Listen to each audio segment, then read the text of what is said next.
Welcome back to another Crypto Cove. And wow, it's certainly not been long since we were here. Yes, indeed. And tonight's call is actually going to be a bit unusual. We're going to be doing a bit of a follow-up call tonight. And let me go ahead and admit these other two people.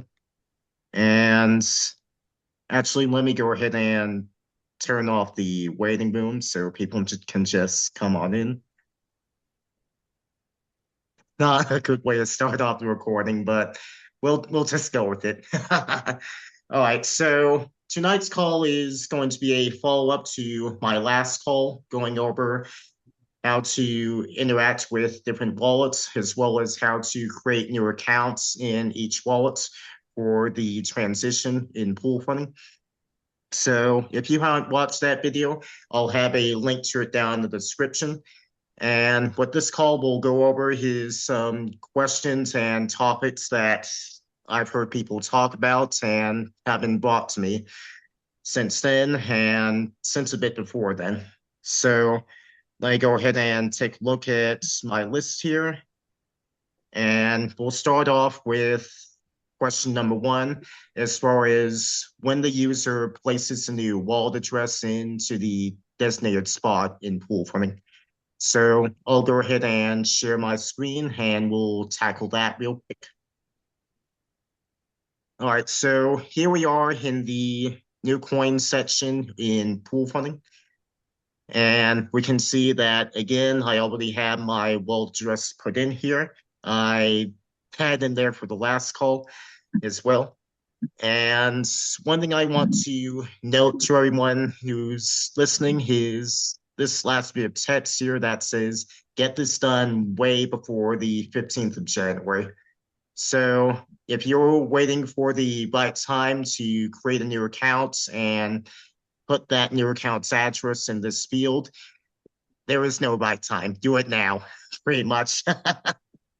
And again, if you don't know how to do that, we covered that on the last call. So down in the description for you. Alrighty. So that's question number one, or concern number one. I guess you would call these topics.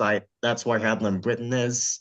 So anyway, topic number two was what will the user do on the 15th? And here's what they'll do. On the 15th, these four buttons here will become active. We can see that it's move PFI, move PFB, move PFS, and move PFG. So at that point on the 15th, you'll be able to click in each and every one of these buttons.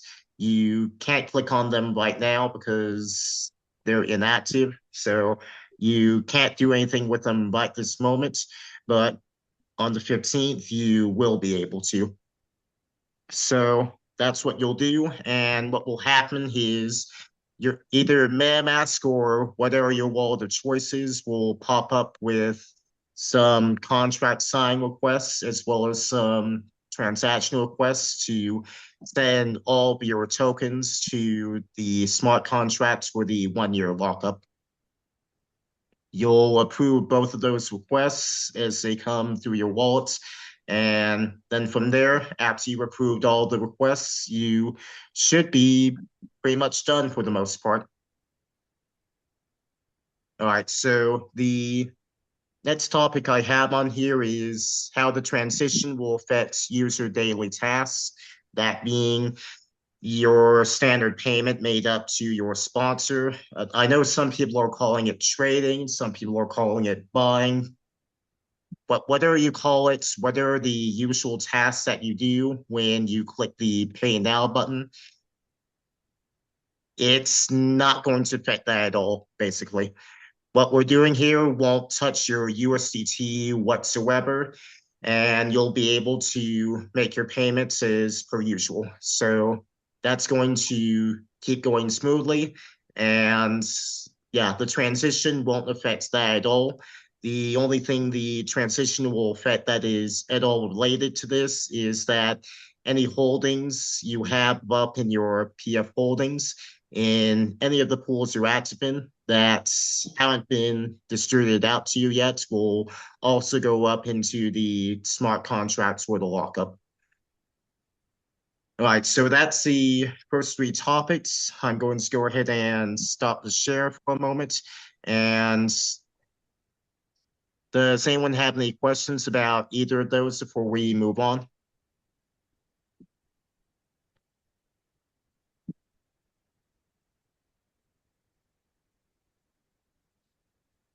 No?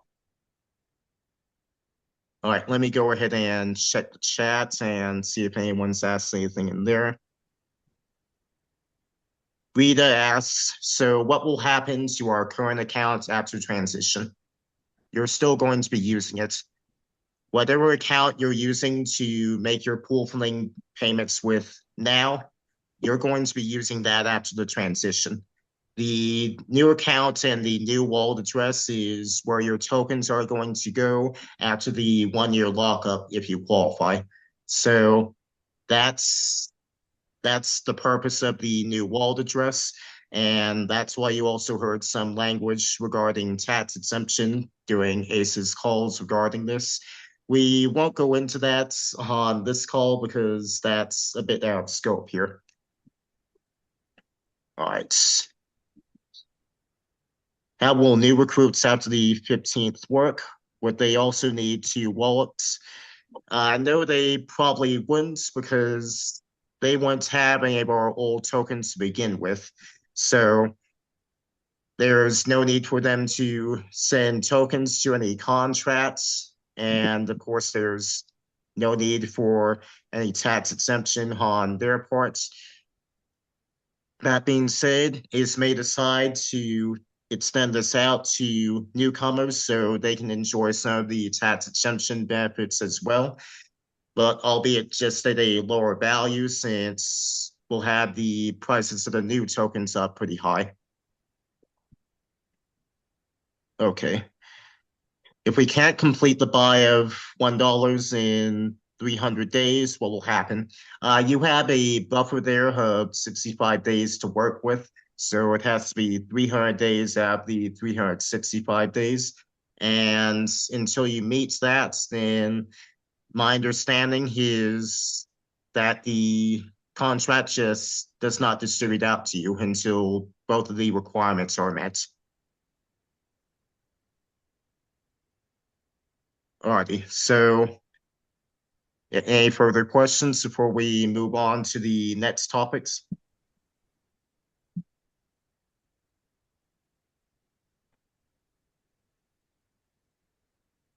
No? I got one, Hunter. All right, go ahead, Jeffrey. Um, uh, I think most people stayed and going to go through this transition, but some people are not. What happens if your sponsor um, doesn't stay? The person that you sent all the coins to this past year. Well, what you've sent in USDT is theirs to keep, of course, since they were your sponsor. And if they're quitting, then that means your payments will start going up to your sponsor's sponsor or whoever's next up in the chain that's active So still. just go to the next person in the upline. But Okay. Thank you, Hunter. our custom tokens do not play any role in that whatsoever.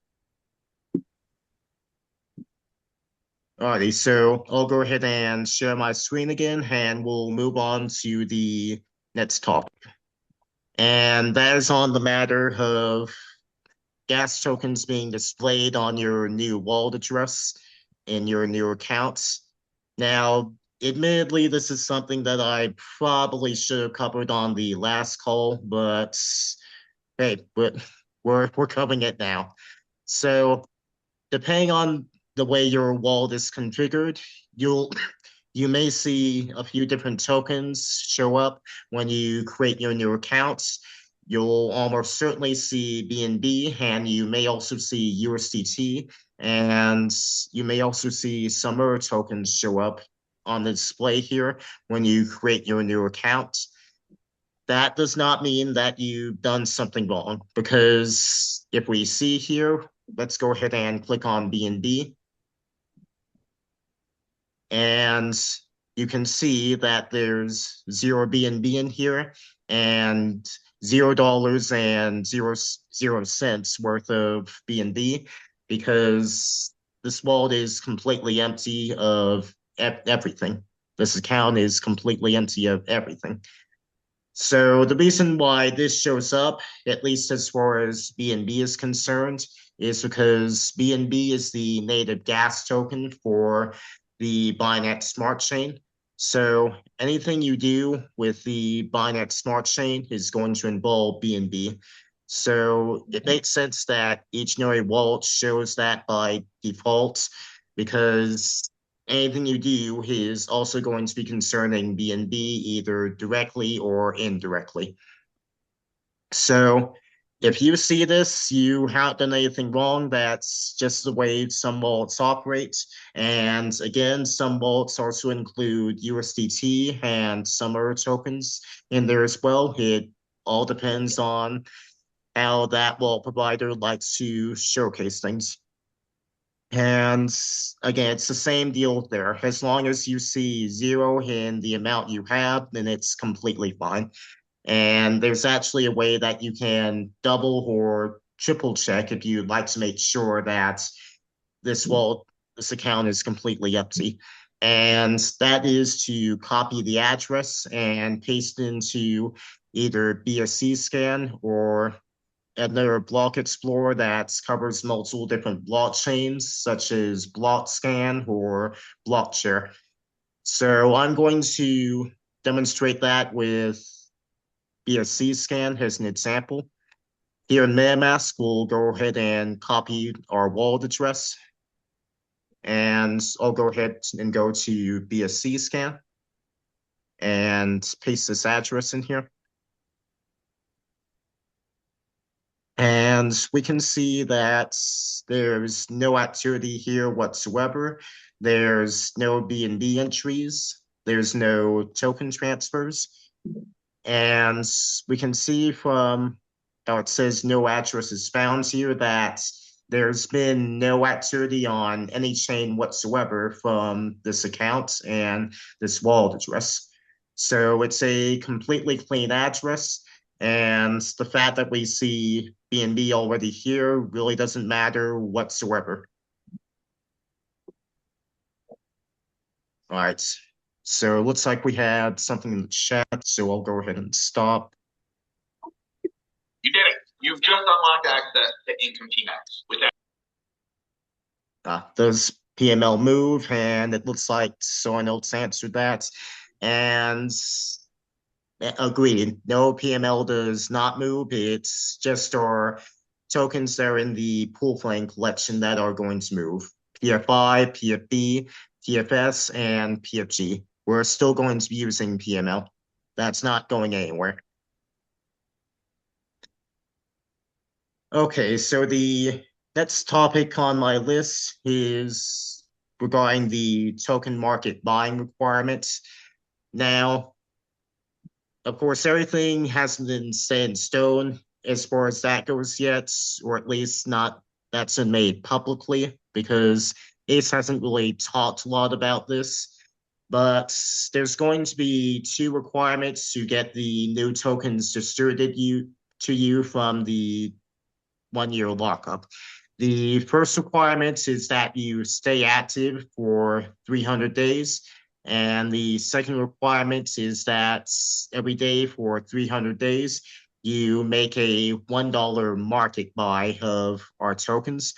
And from what Little Ace has said about that, it's going to be a system in pool funding itself rather than a market buy through a decentralized exchange like PancakeSwap. Granted, I could be entirely wrong as far as the way that's going to go, so take what I say insofar as anything that's unconfirmed with a big old rock of salt, if you're so inclined. Okay. the $1 buy bar token, where are they going to place current wallet or new wallets? I would assume the current wallets because that's where you're going to be making the buy from. But stay tuned on that.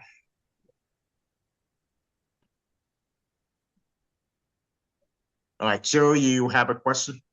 Yeah, regarding the 300 days active payments, does it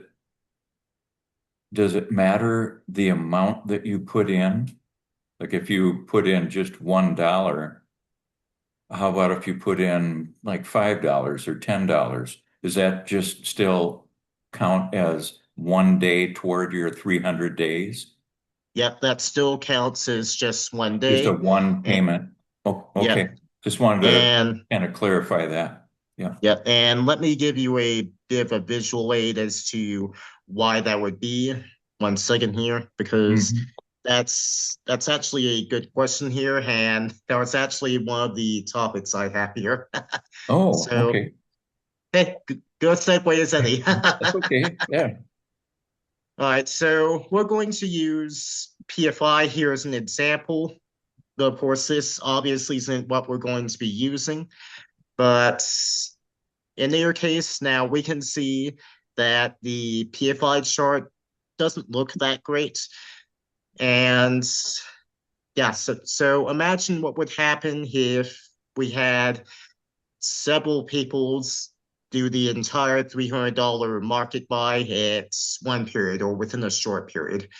Now, if we were doing this with PFI, what do you think would happen to the price of PFI if we saw people doing that and trying to front load what they're doing all at once? Increase the price. Increase the price, right? And if we saw even just a couple people doing that, we would see the price go up quite a lot, definitely. But the problem with that is it wouldn't be sustainable whatsoever because what do you think would happen the second A1 starts selling? It Of goes course, back decrease, down. going Right? down. It goes down. So the objective here with the $1 a day market buy, or even more if you'd like to do that, $1 is the minimum, but you can do essentially as much as you'd like, practically speaking. The goal here is to have steady positive buying pressure on your tokens rather than having it be a lot of buying pressure one time or just a couple times and nothing the rest of the time. So we're after steady flame. We're not after a big flash in the pan, basically, because that's more sustainable that way, and that leads to a better community and better token prices and tokenomics that way. So that's why we're doing it that way. You can't front load it. Any purchase you make is going to count as 1 day and 1 day only for that day. So yeah, again, that was a pretty great segue, Joe. Thank you. All right, where was I here on my list? All right, the next topic is regarding the transaction fee balance on the pool funding dashboard. So I'll go ahead and share my screen again. Now, there's been quite a bit of confusion as to this transaction fee up here insofar as what this pertains to. And several members that have been around for a while might not be as confused, but to just clarify that, this transaction fee really has nothing to do with the transition over to the new tokens at all. What this transaction fee is for regular distribution of PF tokens that you have in your holdings that have not yet been distributed out to you.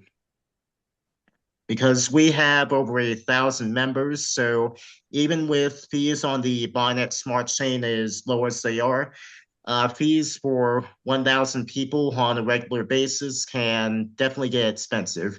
And I've seen the batch transactions that are sent out by the contract that handles the distribution, and I absolutely can attest to that, which is why we changed over to having each member pay for their transaction fees for that distribution. If you don't have any in this transaction fee balance, then I might recommend putting at least $2 in there so that you have some in there for when your distribution starts. But again, that has nothing to do with our transition whatsoever. What's going to happen when we transition is when you click these buttons, it's going to cost a few cents worth of B&B in gas fees since you're interacting with the smart contracts, but that's going to come directly from your wallets when that happens. It will not be coming from this transaction fee balance at all.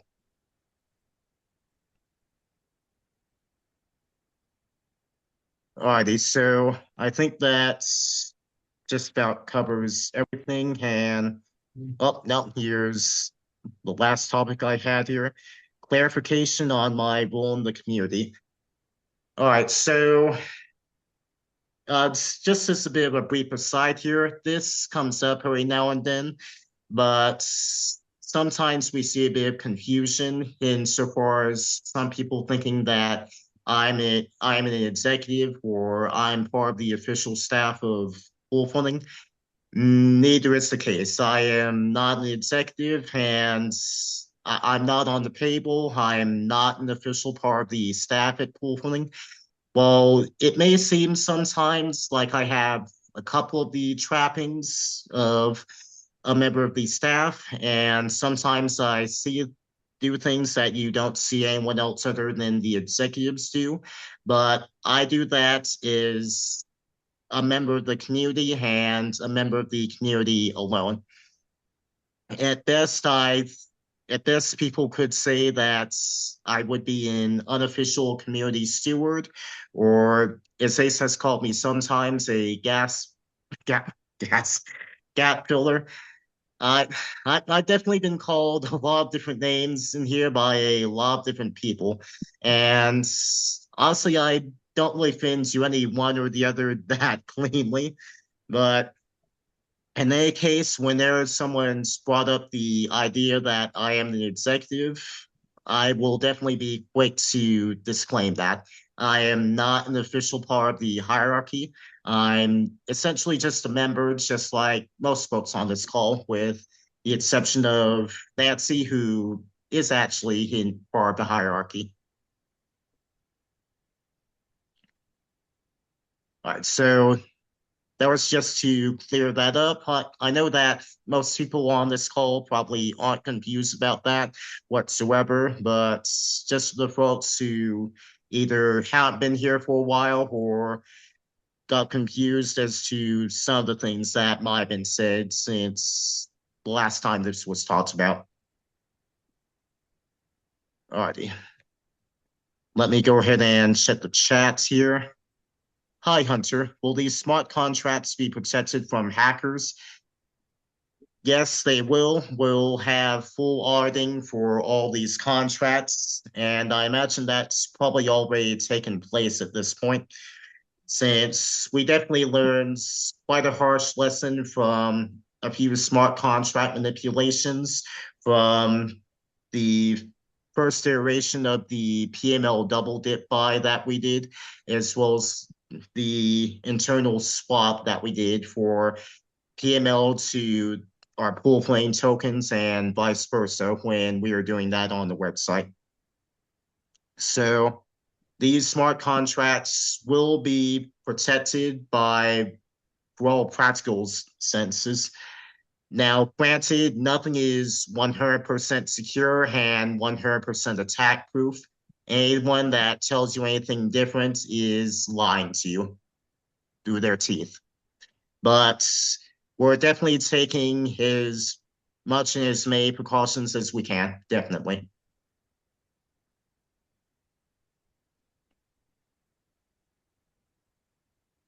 Hi, Hunter. I missed some of your explanation, the 365 token, but can we purchase any of the pool flame tokens, PFI, PFS, PFG, PFB, or just one.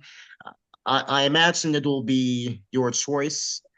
Of course, that hasn't been announced or even talked about much, but it'll definitely be in the new tokens, not the old tokens. Now, you can still purchase the old tokens if you'd want as well. That's our old tokens will still be in the open market, so they won't be going anywhere. So, yeah, definitely. All right, so I think that's. Oh, no, I skipped one actually. Relation of old tokens with the lending platform. And this is a question that's actually come up quite a bit since the transition was announced. And that will be what we'll use in the pool micro lending platform after the transition. To make a long story short, we're still going to be using the old tokens in the lending platform. So even after transition, we're still going to be using PFI, PFB, PFS, and PFG as collateral to take out loans with. Now, how that's going to be dealt with, since anyone who takes part in the transition won't have any of those anymore, is we're going to have the line of credit system up to allow people to take out their full 4 loans a month. And alternatively, if you'd like, again, our tokens will still be available on the open market. You can still get PFI, PFB, PFS, and PFG on PancakeSwap, and you can do that well after the transition. And it could be arguable that it might be a smart move to do that because the old tokens, or as I like to call them, or legacy tokens, might very well see new value in their new lives as utility tokens. Now, that's a bit of a long shot. I'll be the first to say that, but I've absolutely seen longer shots pan out pretty well in the crypto world. So it really wouldn't surprise me.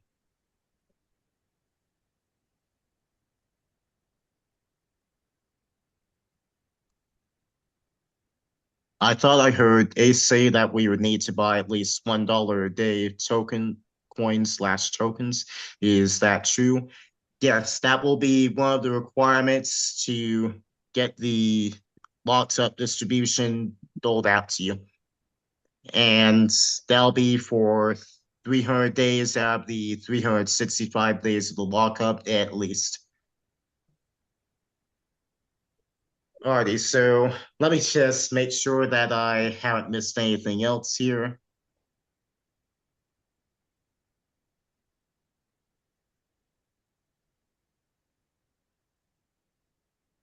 Yep, that's everything I have here.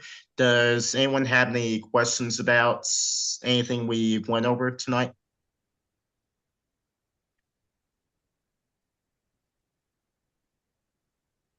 Can we buy, say, $30 monthly? No, it's a daily buy.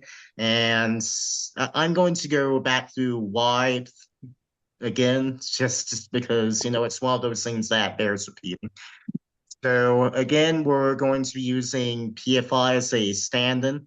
And let me see, who asked that? Jenny. Jenny asked that. So, Jenny, what happens if we see people start to do that, or even if we see people do the whole $300 or all at once, is that we're going to see our token price go up quite a lot. If we saw that happen here on PFI, for example, we would see the price go up to something that looks rather shocking, reminiscent of what we saw before the incident that occurred back 2 Novembers ago, but it wouldn't last. The second we saw people starting to sell our token, or whichever token that would be quote unquote targeted for that, we'll see the price crash downward pretty fast once people start selling that. So It's the daily buy helps prevent that by putting steady positive buying pressure on the tokens.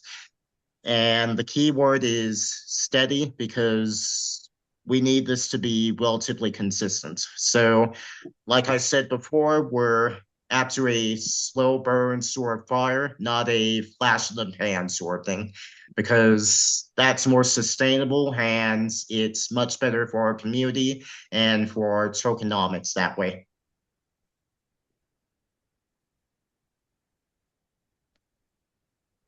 Okay. Well, if we haven't bought anything off the market, just making our payments into the three pools daily. Again, making that payment is going to making those buys in the market is one of the requirements to have your lots of tokens doled out to you. So if you haven't done any of that, then you will not have them doled out to you. That's a requirement. Full stop. Is that 300 days consecutive days? It doesn't have to be. You have a buffer there of 65 days because the lockup is for a year. So you can miss a day or two, that's fine. If you want to do it the last 300 days in the year, that's fine. Whatever you do is fine so long as it adds up to 300 days. Will the token contract addresses change of the old tokens or stay the same? The old tokens are going to have their contract addresses stay exactly the same. Those are set in stone on the blockchain. Now, the new tokens are going to have entirely new token contract addresses that are going to have no relation to the contract addresses of the old ones.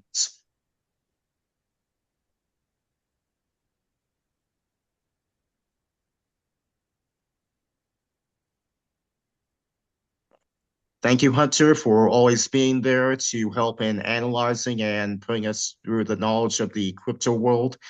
I have a concern with the $1 buy of PML for 300 days as a criteria to withdraw our tokens. I'm appealing if this clause can be reviewed, please. It's not going to be PML. It's going to be in one of our new tokens, and this really isn't the place to repeal that. I have no power here, as I just talked about a little while ago. So that's something that you would want to bring up with the executive team or Ace directly. In fact, probably not Ace directly, since he's obviously pretty busy. So this is again, that's definitely something that you'll want to talk to the executive team about. Don't talk to me about it. I can do nothing about that. Will we be able to move the PFI, PFG, PFS, or PFB tokens after a certain time to the new account within the 365 days? So the smart contract that's going to lock up the tokens is going to distribute the new tokens to your new accounts after the lockup period is over, and assuming you meet the qualifications for that. That's the entire purpose of putting your new wallet address into that spot where you're meant to put it in.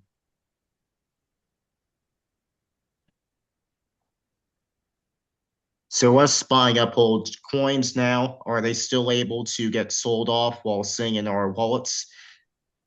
Yeah, those coins are on the free markets. No one can stop anyone from buying and selling anything that they have in their wallets. Now we could theoretically put some restrictions in place in the new tokens. Like, for example, you can only sell a certain amount, or you can't sell at all, or you can be blacklisted, or anything of the sort. But that's something that in the crypto world is called a poison pill. And if we decide to go with that route, it would be a death spiral for us, quite frankly. And I'll be the first to tell you that if we decide to do that, I would be the first one out the door. Let me just drop the microphone right there. Alrighty. So with that, are there any other questions?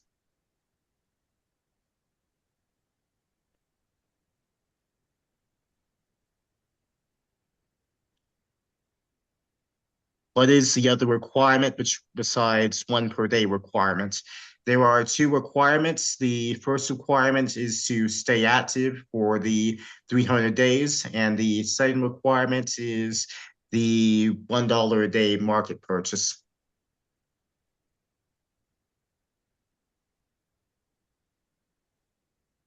All right, and Celia asks on the 15th, we will transfer all our tokens to new wallet. That day also, we will start the $1 buy token.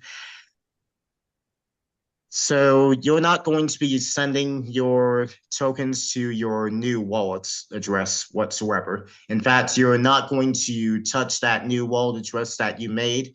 You're not going to touch that new account you made at all for the lockup period. So you won't touch that at all for at least a year. And that you will not be sending your tokens there. You'll be sending your tokens to the smart contract that will handle the lockup. And insofar as where the buy option for the new tokens will be, that has not been announced yet. So it could be that in that section. It could be an entirely different section. We'll have to see how things go on the 15th. Oh, and that actually brings me up to one other bit of a topic here, since now that gets me thinking about dates. Now, again, the 15th, the start of this process is going by Hawaii time, and Hawaii is actually 10 hours behind Universal Coordinated Time. So if you're familiar with that, think about how many hours ahead of Universal Coordinated Time you are, or how many hours behind it you are. And just to give you a bit of a visual representation about that, let me show you what time it is there right now. All right, let me go ahead and refresh. All right, so in Hawaii right now, it is 5:09 p.m. on Thursday, January 13th. So folks, take a look at that and take a look at what time it is there for you right now. And think about how many hours after that you are, or how many hours before that you are. So there you have your answer as to when it will take place for whenever you are. So, like for example, here on Eastern Standard Time, which I'm on, it is currently 10:09 p.m. And that means that if we take that calculation, that'll be about 5 hours roughly, which makes sense because I'm UTC -5. So midnight Hawaiian time is going to look like, say, oh, that's right, they turned off the big clock here. So midnight Hawaiian time is going to look like 7 p.m. my time, or Eastern Standard Time. So that's when the transition is going to happen for me, actually, on 7 p.m. on the 14th.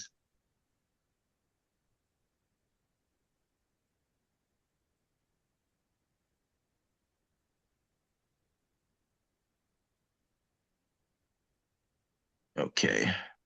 Angela says, it sounds like staying active is the same as the one a day. No, those requirements are entirely separate, because you're not actually buying anything when you make your daily payments up to your sponsor. So those two requirements are entirely separate. They'll require two entirely separate actions. Harry asks, so is the $1 pool the only token that needs to be paid 300 days? The requirement is to stay active in at least the $1 pool. So that would satisfy the requirements. Of course, we want people to be active in all the pools if at all possible.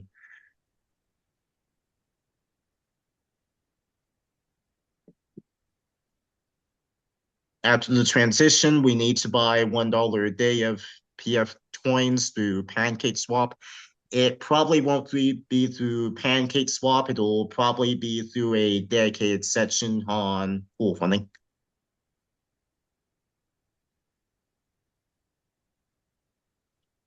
So if we only stay active in one pool, are we entitled to all three pools or just one pool we have active? So you'll be entitled to anything that will be locked up in the other tokens, not just for that one token that corresponds to that one pool that you're still active in, if that's what you're asking. But insofar as if you're thinking that you would be entitled to ongoing distribution of the new tokens from all three of the pools, including the two that you're not active in, no, that's not how it's going to work. Will the $1 daily buys go into our smart contracts? Probably not. They'll probably go into your current wallet that you'll still be using to make your payments and do everything related to pool funding with. Perry says, yes, I'll try to be in all my pools. Good man. How do we work the 777 offer after the transition? The transition does not affect that at all.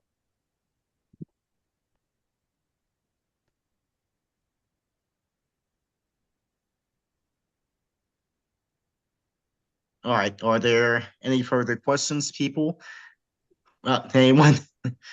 And yeah, most of these I've been reading from the chat, folks, so that explains why you have been hearing much, at least for the past while.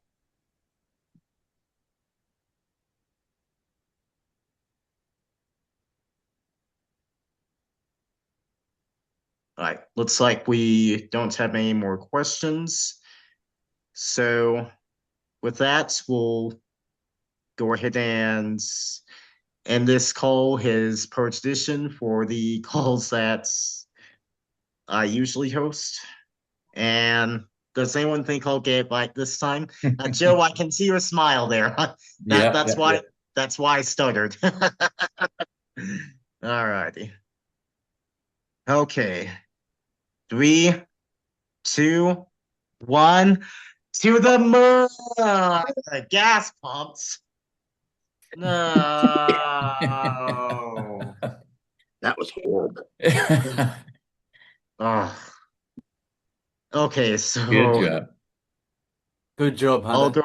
I'll go ahead and stop the recording, end this on a sour note, I suppose. No.